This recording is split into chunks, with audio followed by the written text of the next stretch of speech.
ಹಾಲಿಟ್ಟು ತಲೆ ಮೇಲೆ ದೀಪ ಇಟ್ಕೊಂಡು ಕುಣಿಯುವ ನರ್ತನ ಮಾಡುವ ಯಾವುದು ರೀತಿಯಾಗಿ ಕಠಿಣವಾಗಿದೆ.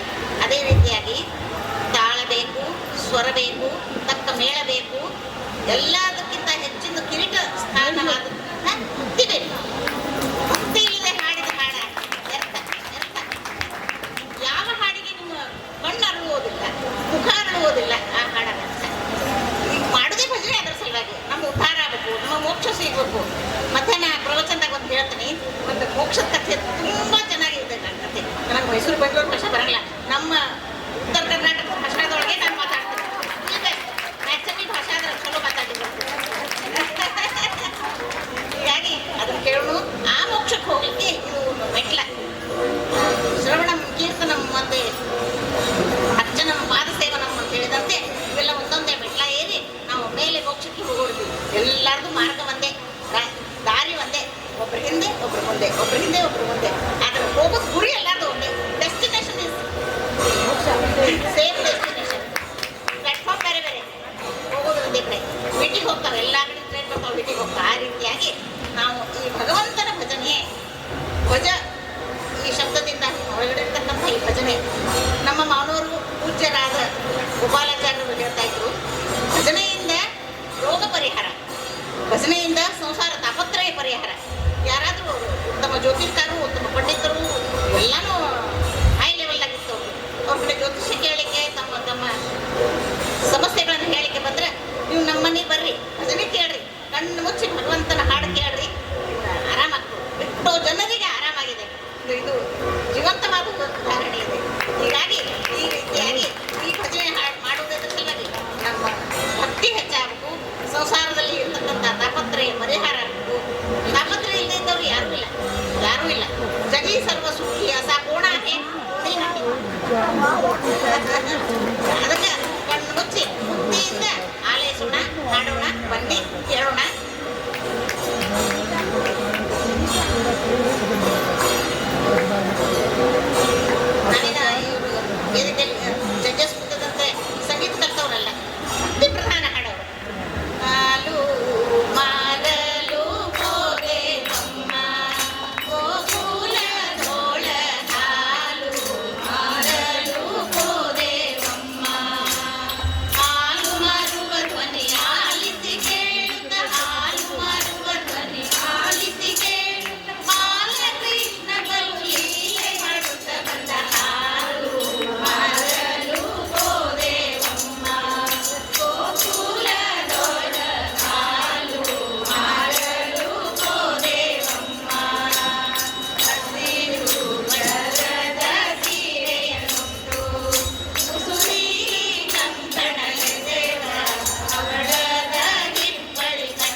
ಮಹಾಚಾರ್ಯ ಭಜನಾ ಮಂಡಳಿ ವೇದಿಕೆ ಹರೇ